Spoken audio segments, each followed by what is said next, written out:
I wanted action.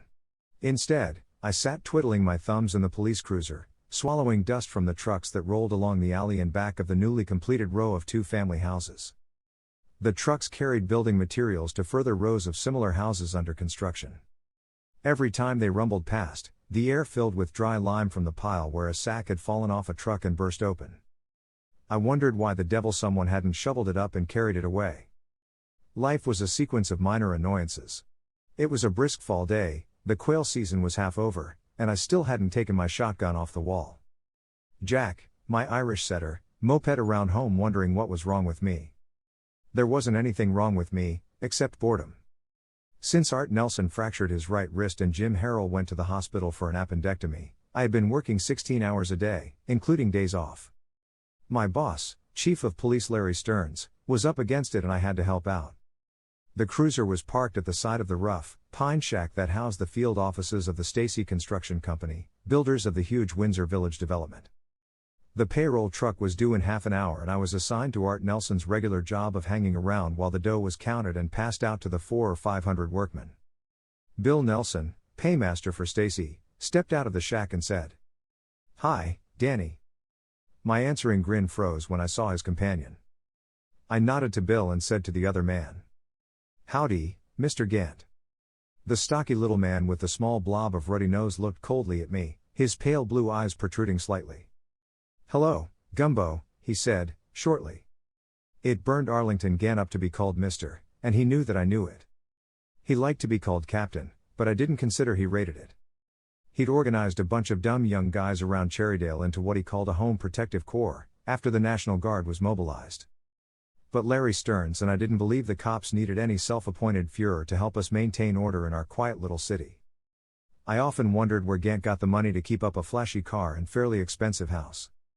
He never did anything around Cherrydale except try to stir up prejudice against people he didn't like and play politics, always on the losing side. Sometimes, though, he'd disappear for a couple of days and he always had plenty of dough when he returned. When Gant drove off, I asked Nixon whether the Home Protective Corps was going to take over the payroll policing. Bill shot an accurate stream of tobacco juice at a piece of 2x4 and snickered. "Maybe they better at that, the way the captain talks about the police force," he said. "Seems as though you boys ain't keeping proper track of the crooks around these parts." I said there weren't any crooks around Cherrydale, and asked him what Gant wanted. He shook his head. "He's dropped in several times the last week or so, but he never seemed to seek anything but conversation. By the way," he added, "I had to fire your pal, Tyler Davidson, the other evening." I scowled at him. "What the hell for?" "Just too shiftless to live," he said. "And then the so-and-so threatened to get even with me, after I'd kept him on 2 weeks longer than I should just because I was sorry for his wife." "Oh, Tyler's all right," I said. "But he's a ball player, not a bricklayer. You got to make allowances for a guy who's an artist."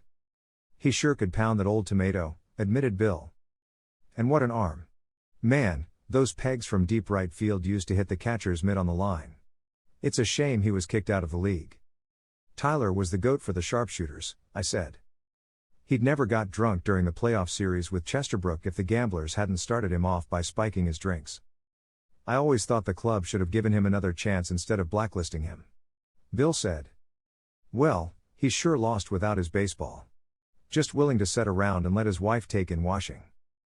I said that seemed to be the case and then looked around in surprise as Art Nelson pulled up in his coupe and got out. He was wearing his police uniform, but his wrist was still in a cast held up by a sling over his shoulder. "Looking for someone, officer?" I inquired, politely. "Yeah, you." His gray eyes were quizzical. "Go on, beat it. You've been wanting to hunt birds for a week. Here's your chance. I'll watch this joint while Bill shortchanges the help." I told him he was crazy, but he got stubborn. And when Art got determined about something, his face looked like it had been hacked out of a piece of granite by someone that wasn't too expert with a chisel. Rough, but strong, if you know what I mean. I thought about Jack getting fat lolling around home and my protests got weaker. Finally, I let Art give me a shove with his good hand, got into his coupe and drove off. I'd give my right eye if I hadn't. Jack was delighted that I'd finally regained my senses, and galloped around like a fool pup when we started out with a shotgun. I ignored his antics, knowing he'd settle down to business as soon as we got into the field. He did, and we had a swell afternoon. Jack found 5 coveys in all, and I had a good bag when we turned down the rutted trail through the big woods toward the Nelson cottage on Sleepy Hollow Road. Doris was out cutting flowers for the table. I displayed the bag of quail. "See," I said, "I am a good provider. Now will you marry me?" She pushed a wisp of reddish-brown hair into place and wrinkled her small nose at me. "On that theory," she pointed out, "it would be hard to choose between you and Jack." The setter grinned at her. "At that," she continued, "you might be better than that brother of mine. The big lummox promised to drive me into town to do some shopping, and now he's disappeared with the car. Your jalopy is parked down the road a mile or so," I informed her. "Where we abandoned it when we hit into the fields. Meanwhile, your brother makes it possible for me to offer you half my birds by standing watchful guard over the Stacy payroll." There was a startled expression in her hazel eyes. "Danny," she said, sharply, "you didn't let Art go back to work with that wrist still in a cast?" I sighed. "Need I point out how futile it is to argue with a Swede?" I said. "Besides, Officer Nelson with 1 wrist is better than any other cop on the force with 2. I was wrong, damnably wrong. I got the news over homemade grape juice and cookies in the Nelsons' pine panel living room.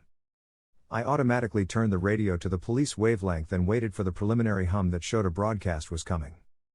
Ed Schuster's voice was vibrant with excitement as he started his announcement, and I became tense. I'd never heard anything but an impersonal drone from him before. It hit us squarely between the eyes and left us numb of mind and body. It was a 3-state alarm for 2 men, wanted for holdup and murder. 2 men in a black, panel-body delivery truck who snatched the Stacy payroll and shot and killed a policeman, Arthur Nelson, in their getaway. The paymaster, Bill Nelson, had also been slain. Schuster gave the usual warning to proceed with caution. "These men are armed and may be expected to resist arrest. Number 1 is 6 feet, 180 pounds. But I was too dazed to hear any more. Jack knew that something was terribly wrong. His warm, brown eyes were anxious as he nuzzled my hand and whimpered tentatively. I patted his silky, red head absently as my fingers curled with itching for the heavy .45 still slung in a hip holster, even on a hunting trip. After seconds that seemed like eternity, I lifted miserable eyes to look at Doris. All the color had been drained from her fresh, young face. One hand was frozen in midair halfway to her mouth.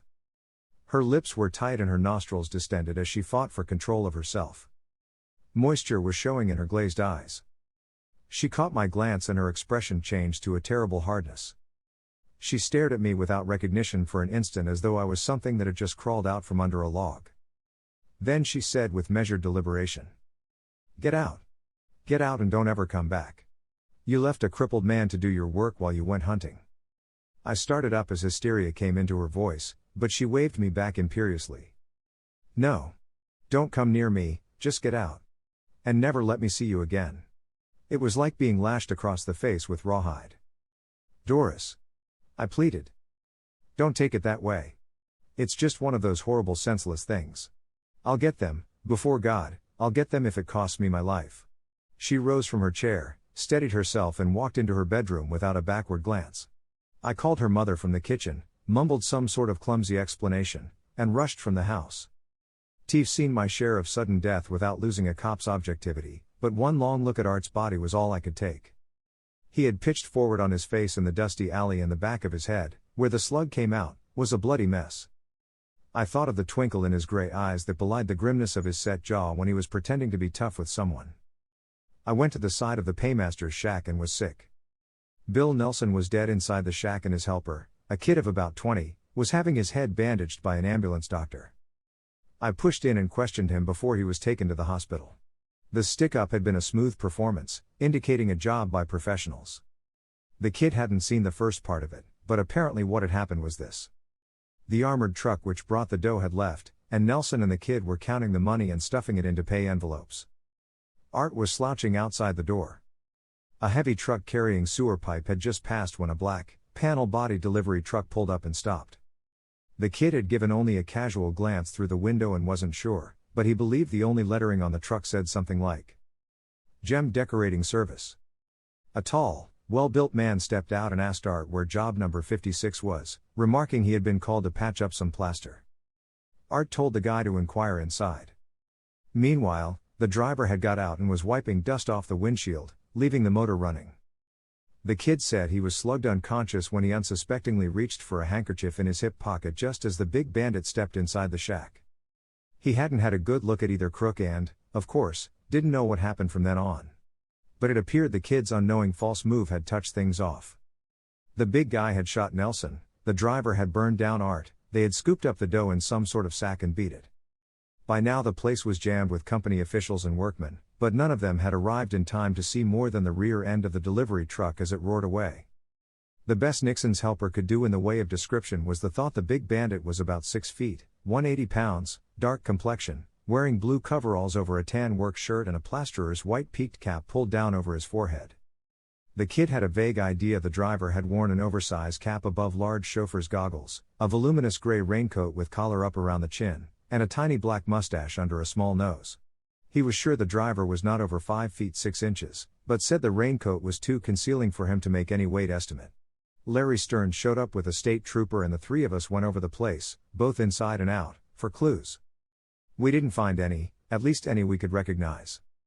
The alley was too dusty to hold tire marks and neither bandit appeared to have dropped anything like they do in detective stories, not even a matchbook cover with a nightclub name on it. We had Frenchy LePrevot, our technical man, go over the shack for fingerprints, but with no hope of finding any we could use. Larry Stearns was white with fury, but he didn't take any of his rage out on me. He would have been justified in kicking me off the force, but I guess he knew I'd already been punished worse than anything he could do to me. After we'd finished our painstaking search, the chief told me to wait for him at the station. I slumped back into Art's coupe, where Jack was waiting for me, and left. I sat staring at the police radio, only half hearing Ed Schuster's now weary voice repeating instructions to the men out on the dragnet. They thought the bridges across the river had been blocked in time to prevent an escape into the next state, which left the city and its western suburbs as the most likely location for the bandits' hideout. They figured the pair hadn't gone far out of town because of the state highway troopers. The door banged open and Jack gave a warning growl, his neck hair bristling.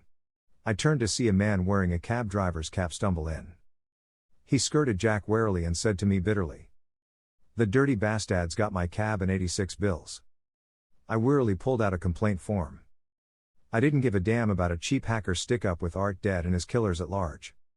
"Okay, buddy," I said. "Let's have it." His name was Joe Byers, he was 29, and so forth. But I jerked to attention when he told me he'd been hired at 20th and Overley Streets. That was only 10 blocks from the Stacy job. His fares had directed him into the country, robbed him and taken his hack, leaving him tied to a tree. I questioned him minutely about their description, and relaxed. The man didn't match up with the bandit leader's description. The cabbie said he was a little guy, about 5 feet 6 inches, 140 pounds and wearing a Homburg hat and brown suit. His companion was a girl about 5 feet, 95 pounds with dark hair and wearing a blue dress. The cabbie squawked that a valuable diamond ring had been grabbed, along with his wallet and cab. He said he had to get the dough back some way, it was company money. The other details were short and to the point. His passengers had directed him to leave the highway and go up Sleepy Hollow Road. When safely away from houses, the man stuck a gun in his back. The girl lifted his wallet and ring. Then they marched him into a nearby thicket and tied him to a tree. I thought they were going to kill me. Some 15 minutes after he heard the cab drive away, he managed to work himself free. He hiked back to the main highway and thumbed a ride into town. I said, "When did all this happen?" He glanced at a fancy wristwatch and calculated. "About an hour ago, that'd be about 3:20, he told me. I told him we'd work on it and let him know. He said he'd grab a bus to his apartment and wait until he heard from me." "Nice looking mutt," he said, glancing at Jack. "What's its name?" "He's no mutt," I said, shortly. "That's why his name is Jack." The setter lay languidly at my feet, but his eyes never left the hacker. The guy shrugged and said, "Too bad he ain't a bloodhound."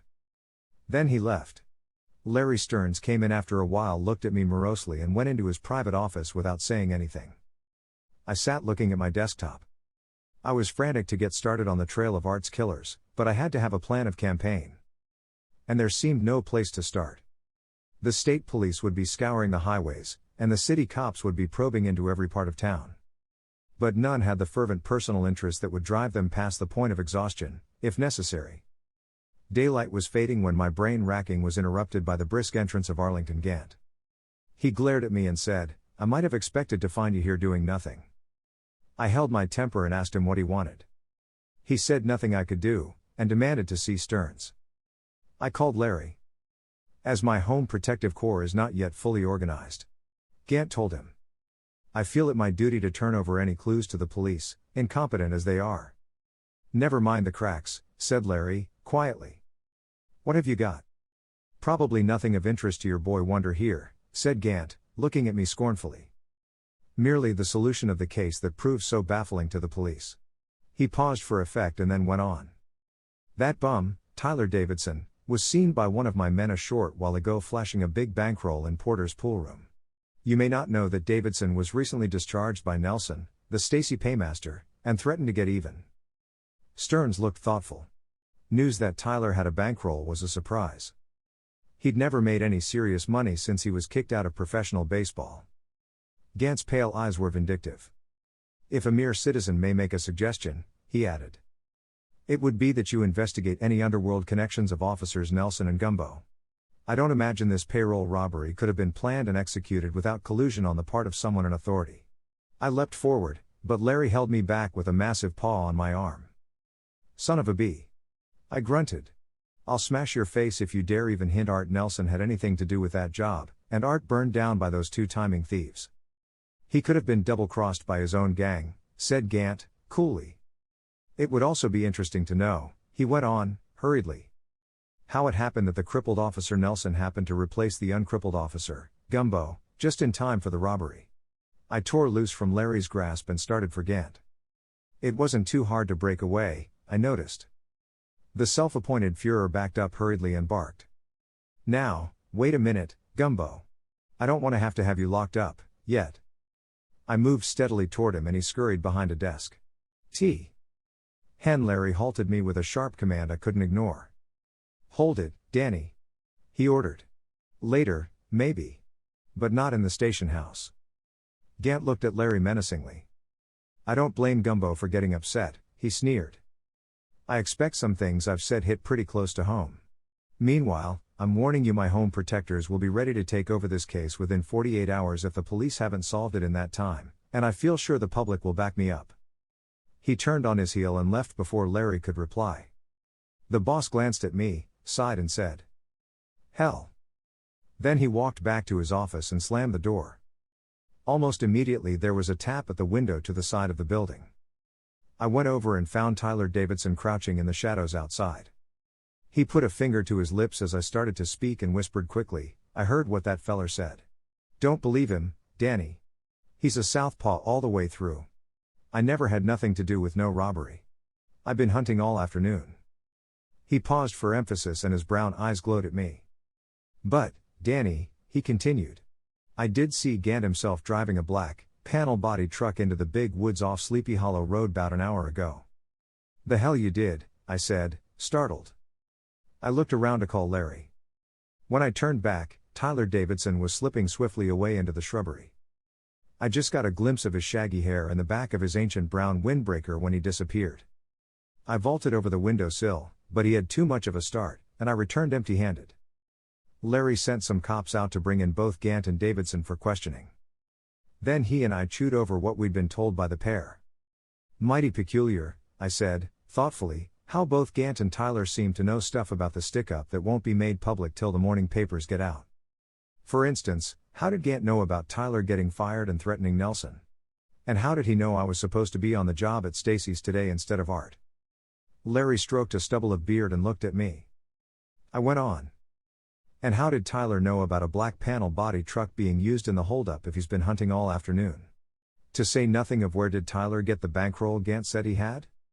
It's also kind of funny how the only time Art happened to sub for you is the day a stick-up is pulled," mused Larry. I glared at him. "Now wait a minute," he hurried on. "Don't get sore. I never believe nothing that fellow Gant says, but I'm thinking how it might look to the state cops, or the prosecutor. The state police found the missing taxicab early the next morning. It had been driven into some woods off the main highway, several miles from where the driver said he was held up. Neither Gant nor Davidson had been located yet, so I ran out to look at it. There were no discernible clues and the cab was undamaged. This wasn't far from the big woods off Sleepy Hollow Road where Tyler said he saw Gant driving the truck, so I left the police cruiser alongside the highway and scouted across country. Jack was with me and he couldn't figure why I didn't have the shotgun, but he was glad of a chance to romp without having to do any work. I can always think better when I'm away from what passes for civilization, and I mulled over the few facts we had as I strolled along under the high canopy of oaks, tulip poplars and occasional pines. There was plenty phony about the stories of both Gant and Davidson, yet the pot-bellied, red-nosed Gant didn't seem to fit the description of either killer, and I couldn't see the harmlessly eccentric Davidson as the murderer of a man who had been his friend. I was more suspicious of the cab driver, even though his passengers didn't fit what we believed to be the description of the bandits. But I had nothing remotely resembling evidence. The cabbie had said he'd lost a valuable ring as well as his wallet and the stick-up, yet he was wearing an expensive wrist watch when he reported at the station, and I hadn't been able to detect any mark on his fingers indicating he'd ever worn a ring. Jack had shown he didn't like the man, but that also wouldn't prove anything in court. Meanwhile, my friend since early boyhood, Art Nelson, lay on a cold undertaker's slab with part of his face shot away, and Doris, the girl I planned to marry, was blaming me for her brother's death. I thought of the happy times the three of us had enjoyed together and couldn't realize it could never happen again. I wanted to smash my fists against a tree trunk. I didn't find anything of interest until I reached the abandoned road over which stone once was hauled from a quarry deep in the woods. The thick mat of dead leaves had been disturbed. People sometimes drove up here for picnics, but it was late in the year for that sort of thing now. I followed the signs until I lost them on an outcropping of rock almost at the edge of the quarry, which long since had filled with water and now was used only as a summer swimming hole. Jack had disappeared on private business and the hush of the forest was broken only by a squirrel scampering over dry leaves. I was about to turn back when I realized there was a false element in the sylvan setting. I looked around puzzled, then I got it. There were splotches of oil on the surface of the quarry pool. Opaque shadows made it impossible to see much below the surface. I stripped off my clothes and tossed them over the nearest bush. I nerved myself for the shock of cold water and dived in. Down, down, I went until my fingers touched a smooth surface. I made out the outline of a panel-bodied delivery truck. My lungs were almost bursting and I came back to the surface to gulp in fresh air. Then I went down again, 3 times in all. But I could determine nothing except that there were no bodies in the driver's compartment. The rest must wait for a tow truck with winch and steel cable.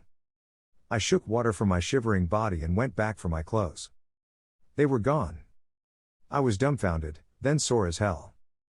I whistled for Jack and he showed up in a minute or two carrying my shorts. There's no denying a man's best friend is his dog. But the setter couldn't tell me anything more and I spent 20 minutes looking for the rest of the stuff without any luck. It had disappeared completely, including my gun and holster. I couldn't go back to the highway and be teased for the rest of my life. Neither could I stay skulking in the woods. I remembered an old shack once used by a hunt club and set out for it. Maybe I could at least find a discarded pair of overalls. Jack again slipped off on personal affairs. I stopped to reconnoiter at the edge of the clearing in the rear of the shack and could see no signs of life. But when I rounded the front corner, I froze in dismay. A good-looking blonde clad in a nifty play suit sat in a rustic chair reading a True Detective magazine. She looked up and her eyes widened. "I beg your pardon," I blurted out. "That's all right with me," she said, with a slight smile. "But you better take them off before Mrs. Batoon sees you." "Them?" I said, still stunned. "Yes, the shorts," she said, impatiently. "She won't like it for you to be wearing them." "You mean I should take them off?" I said, desperately. She looked at me curiously, then laughed shortly. "You mean because I'm dressed," she said.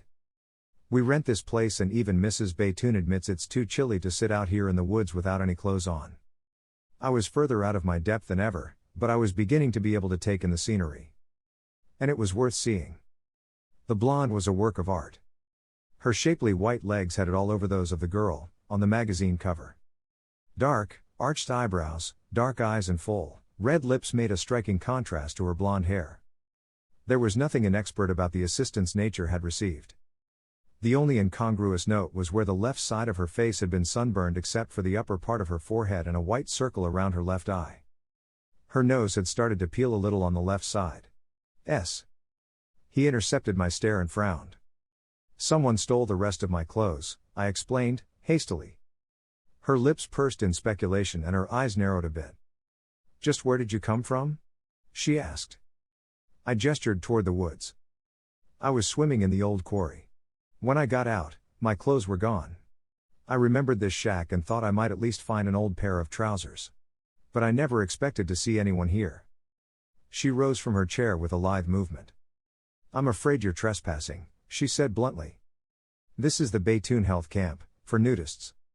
I looked around in alarm, but didn't see any naked people coming at me from out of the woods. Where's everybody? I asked. The camp's closed for the season, she informed me. But my husband is a bird lover and Mrs. Baytoon rented us this cottage for a few weeks.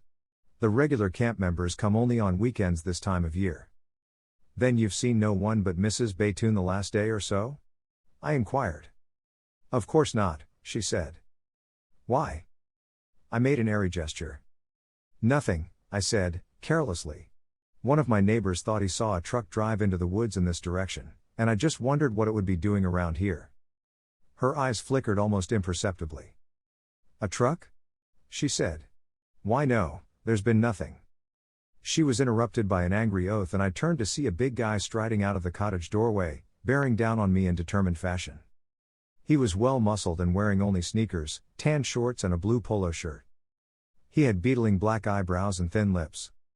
He glared at me and demanded to know what I was trying to pull. The girl stepped back a pace or two.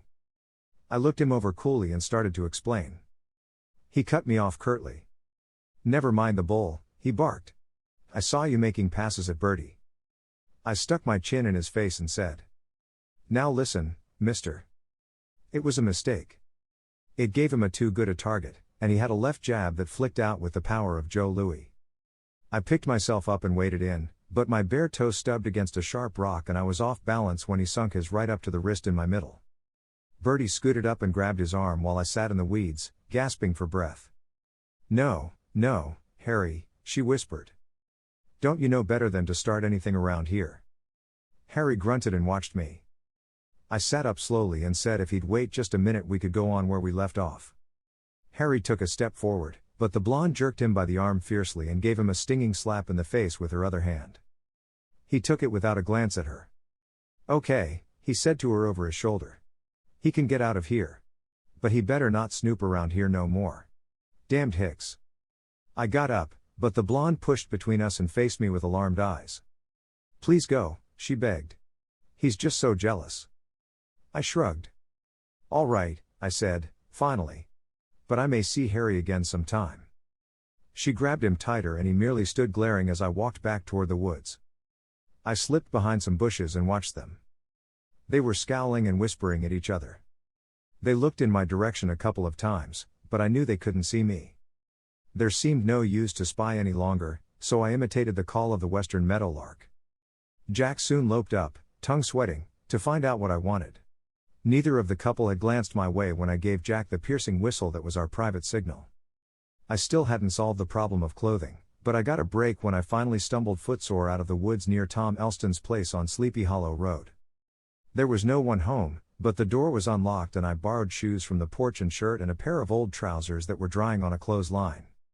Tom didn't have a phone, so I started up the road toward town. Then I got another surprise. A late model brown coupe was parked off the road where a disused driveway had once penetrated the woods in the direction of the nudist camp. The reason it was no longer used, I discovered, was because a plank bridge over a creek had been carried away by a flood and the only way to cross was by foot over some large flat stones. I noticed the only recent shoe prints were of two men, headed into the woods. Otherwise, the soft ground at the edge of the stream was undisturbed. Still no cars had passed and I trudged on toward town. Jack suddenly shot ahead, yelping gleefully, and I saw Doris Nelson picking apples off a wine-sap tree by the road. Jack loped up to her, panting with joy. I'd bought him from Art as a pup, and he considered Doris almost as much his mistress as he did me his master. She was the only person except me he knew by name. Doris saw me and hastily averted her red-rimmed eyes. I hungered to take her in my arms and comfort her, but instead I stood stiffly a few feet away and said formally. Sorry to bother you, Doris, but I'm checking every angle on this case, and I'd like to ask you a few questions. She threw me a quick glance, looked away again and said. I can't imagine how I could be of help to you, but go ahead. This nudist camp in the woods, I said. It's a new one on me. What do you know about it? She shrugged. Nothing special. It was started a few months ago and quite a few people came out until recently. The last week I've just seen the woman who manages it and a young couple. Her voice was as cool and impersonal as if she were talking to a delivery boy she barely knew. Have either the woman or young couple been away from the camp recently? I asked. I haven't seen the woman for several days, she said. I saw the other two drive past in their coupe yesterday afternoon. They were headed toward the camp. I think they leave their car by the road and walk in from there. Just the man and girl, no one with them? I asked. As far as I know, she said. I noticed the girl especially. She wasn't wearing a hat and her hair was being blown all over. I made a fumbling attempt to lighten the atmosphere. I just met the blonde, I said. She's certainly attractive. Doris gave me a scornful glance that made me squirm. But I had to try to draw her out of her shell some way. She dolls herself up so, I went on. That you'd think she was trying to get a man, instead of having one. Do you know if the fellow is really her husband? She elevated her nose. I haven't the faintest idea, she said. If you are going in for nudists, it is wise to pick one with plenty of practice in putting on her face. Most of them look so leathery. I was getting a rise, and I grinned inwardly. Well, she was mighty friendly, I said. Offered to help me in any way she could. Doris' eyes were frostier than ever. You'd better go to her then, she said, shortly. I'm sure you'll find her a great help. And, before I could answer, she ran lightly but swiftly toward the house. I felt a little better as Jack and I continued up the road. Larry Stearns was awaiting me impatiently and he became even more glum when I told him I didn't have anything yet. I said I thought I'd look up the cabbie and he nodded for me to go ahead, acting as though he thought it didn't make much difference what I did. I found the hacker at the address he'd given me. He was in a dingy apartment reading the funny papers, his shoes off and a dead cigar in his mouth. He greeted me casually. Locate my money yet? I shook my head and he grunted his disappointment. I sure need it, he said. I looked him over thoughtfully and had an idea. Get your shoes on, I said. I've got some suspects I want you to look over. He looked startled. No kidding, he said. I'll be right with you. Jack sniffed at the hacker, then hopped into the back seat and lay with his head on his paws watching our every gesture. I drove up the old road to the quarry and parked the car. The cabbie gave no indication he'd ever been in that part of the world before and I said nothing of the truck in the quarry pool. We walked on toward the cottage.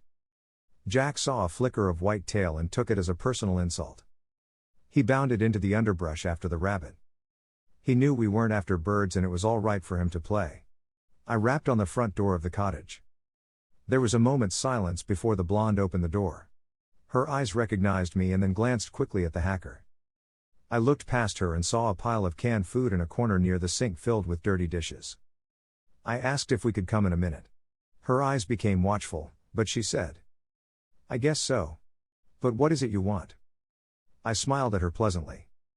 It wasn't hard to do either. She was wearing slacks and, judging from the contour of her shirt front, nothing under them. Just want to ask a few questions, I said. She stepped aside and we went in. I sat down without waiting for an invitation. There was a pair of shoes in front of my chair and they were covered with chalk-colored dust. I stared at them and my stomach crawled toward my throat. I wished fervently I'd replaced the gun stolen from me at the quarry. The girl looked at us questioningly. The cabbie smirked at her and spoke before I could stop him. This cop made a mistake, lady, he said. He said he had some suspects for me to look at, but you sure ain't one of them. The blonde's face whitened under her artificial coloring. Cop? She whispered. I tried to make my smile innocent. Yeah, I said. But the hacker's got it all wrong. The suspects I want him to see are further down the road. I just stopped here to ask if you'd seen anything suspicious recently. It was a dumb stall, but the best I could think up in a hurry. I only wanted to get out of there as quickly as possible, and get back with a gun. All the pieces had fallen into a pattern and I thought I knew all the answers. If there's nothing you can tell us, I continued. We might as well be on our way. The girl's face was expressionless, but I caught a look of sudden panic in the cabbie's eyes and swung my head around swiftly. It was too late. A crushing blow struck the base of my skull and I went out like a snuffed candle. My last conscious thought was to recall that there was a closet door just behind my chair. I was sprawled out on the floor like a sack of wheat when I finally came to. The hacker was tied in a chair, his eyes wild with terror. The blonde was expressing herself without reticence. "From now on, I do the thinking," she was telling the big guy, bitterly. "You and your safe hideout in the woods. If we'd holed up in a nice apartment like I told you, no hillbilly cop would have stumbled onto us and we'd been a hell of a lot more comfortable. Now we're in a swell jam. We got to knock off a couple more guys and find a new place to lay low." I could sympathize with her annoyance. The idea of knocking off some more guys didn't appeal to me either. The floor was hard and I tried to ease my position, but they heard the slight sound I made. The girl got up with panther-like grace. Her sandals moved near me and I thought how I had always hated painted toenails on women. I grabbed for her ankle, but I was still too foggy for good timing. All I got was a kick in the mouth from a hard heel. The big guy grunted. "Take it easy, asshole," he said, wearily. "We don't want to have to bother messing you up first." I didn't like the connotation of that first, but I didn't say anything. There wasn't much I could say, or do either. I thought of Art Nelson with the back of his head shot off and was nauseated with helpless rage. The hacker's forehead was wet. "Listen," he pleaded. "This guy don't mean nothing to me. Let me out of this. I know how to keep my trap closed." They ignored him completely. The blonde glared at me and said, "How did a hit cop like you ever stumble onto our setup?" I licked my bleeding lips where she'd kicked them and tried to grin. "That wasn't hard," I said. "You gave me a lead the first time I talked to you." Her hard eyes looked me over balefully. "You're a liar," she said, contemptuously. The big guy was staring at her speculatively and I wondered if I could get them quarreling among themselves. I'd heard a lot recently about this divide and conquer theory. I addressed him directly. "Yes," I said, chattily. The blonde sure spilled the beans. "Keep talking," he ordered, curtly. "Well," I said, I got to thinking about the vague description of the bandit driver and it suddenly occurred to me that a big cap, goggles and long raincoat could easily be used to disguise the fact a girl was involved, and start the cops looking for two men. Then when I found the truck near the shack. The blonde interrupted me with some lurid language and the big guy growled at her to shut up. Then he turned to me and said, "Okay, wise guy, you made some lucky guesses. Only they turned out unlucky for you." He went on. "Yeah, we heisted that Stacy job and Bertie figured we'd throw the cops off by making it look like two guys did it. She thinks we should use more psychology in our work. That's what comes of reading a book." He looked at her with disgust, and she spit out a dirty expletive. I tried to drag it out as much as possible, although we were buried so deep in the woods it looked like all the time in the world wouldn't do me any good. But I still had a chance to keep my promise to Doris and avenge Art as long as I was breathing. I wouldn't mind going so much if I could just take them with me. I had to put together a lot of little things, I told them. The left side of Bertie's face was sunburned, like she'd been cruising at the driver's seat in a car or truck.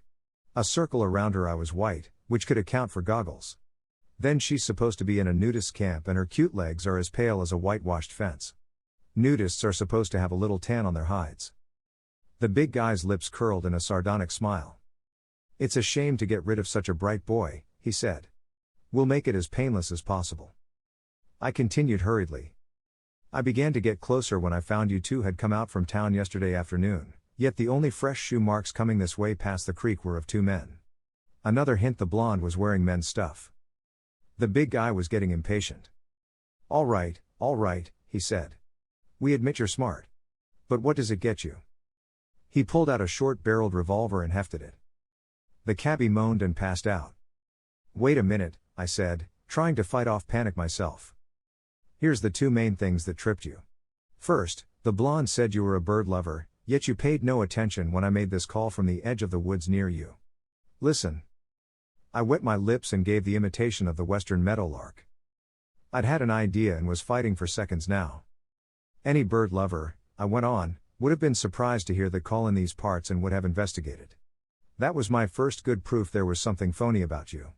Then the clincher came when I entered this room just now. Look." I pointed to the shoes covered with chalky dust. Both turned their eyes automatically and I explained.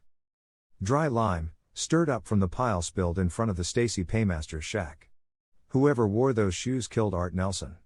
That really got him. He spun around toward me and brought up the gun. The sights lined up with the bridge of my nose as steadily as if he was getting ready to knock down clay pipes in a shooting gallery. "Wait a minute," I yelled. "Do you think I'd come here without being covered? Hell's fire, the place is surrounded." It was an old lie and I was afraid it wouldn't work. It didn't. The big guy looked bored. "You've been smart up to now," he said. "Why spoil your record?" His fingers started to tighten on the trigger and my throat constricted in sheer terror. Cold sweat broke out on my forehead and I tensed myself to take it going at him. Then everyone froze to attention. In the breathless moment while we all awaited his shot, each of us heard a stealthy movement on the porch outside. Everything happened at once. As he swung toward the door, I yelled, "Come and get them, boys." Then I dived headfirst out the window. I was crashing through the glass before he could do more than snap a wild shot at my back. It only clipped my arm. I rolled to my feet and ran frantically around the corner of the cottage. There I crouched, trembling and with blood streaming down my face from cuts in my forehead where I'd gone through the window. There was no time to get across the clearing into the woods without being shot down from behind. I grabbed up a heavy stick and waited. The big guy knew I was unarmed. He jumped out the window and raced recklessly after me. I met him at the corner with a smashing blow on the head and he went down like an axe steer. But the blonde had gone around the house the other way and was dispassionately drawing a bead on me with a heavy automatic when I turned to face her. It probably was the same gun that killed Art Nelson. Then there was a flash of red through the air behind her and Jack had her by the arm, hanging on grimly. I got there in no seconds flat and caught her on the side of the chin with a right hook. It was the first time I ever hit a woman. The way I figured, if she had a gun on me, all bets were off. I got them tied up with some rope from the cottage, but I was too busy to release the cabbie for the time being. My arm was aching where the bullet had pinked me and my cut forehead hurt like fire as I sat down with all the guns to wait for the blonde and her boyfriend to regain consciousness. Jack came up and licked my hand anxiously, eager to know if he had done right.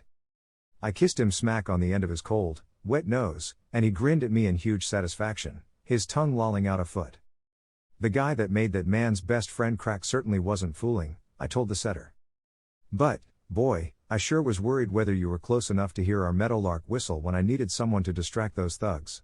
When you crept up to that front door to see what the boss wanted, you weren't a second too soon. The blonde woke up and started to curse me. I thought of Art Nelson and told her to keep still or I'd knock her teeth down her throat. And I wasn't fooling.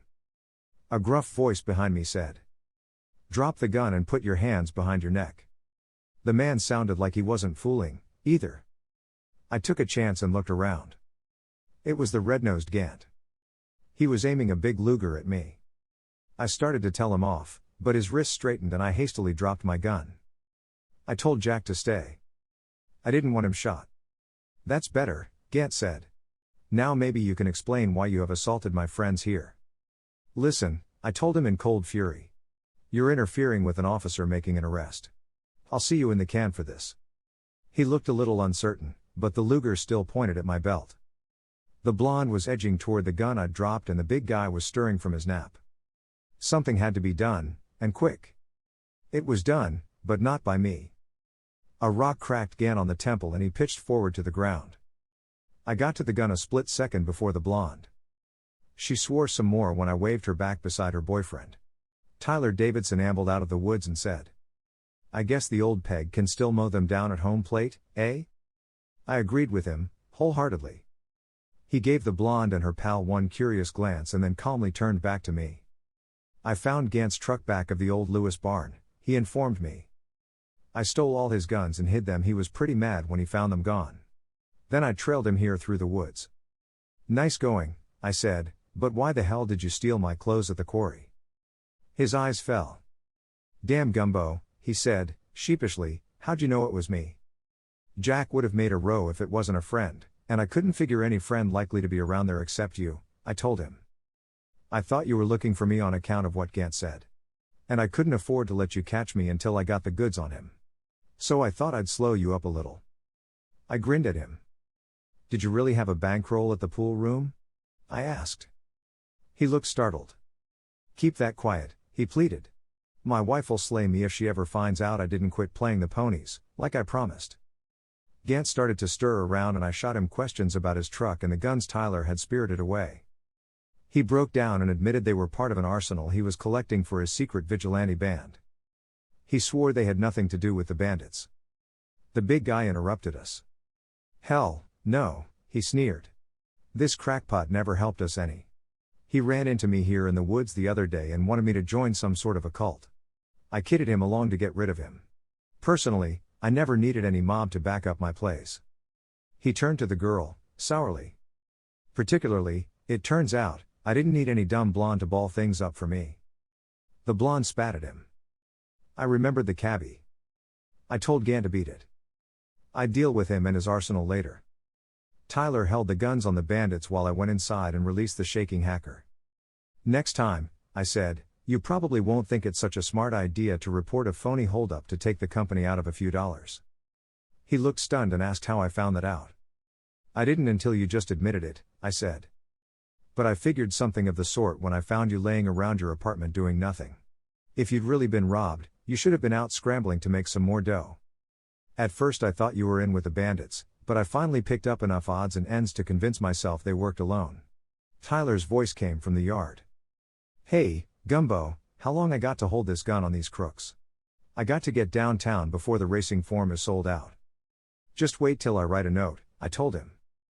I addressed it to Doris and asked her to phone for Larry Stearns and a couple more cops to come and get the bandits. I added a postscript saying I'd be over as soon as I got my wounds dressed. I knew that would have her softened up before I got there. I stuck the note in Jack's mouth. "Doris. Take it to Doris," I commanded. The dog looked at me approvingly. I swear he winked knowingly. Then he loped off through the woods, his ears flopping gaily. The end. The Gumbo Files. More work by the author. The Gumbo Files. Rule of thumb. No body, no crime. Faint of heart. Pie problems. Fair play. Detective's blues. Worse than death. Ribald. Ruckus. Louche. Foible. Lucid. Guys. Peccadillo. Crash Corpse. Collection. Young Man's Game.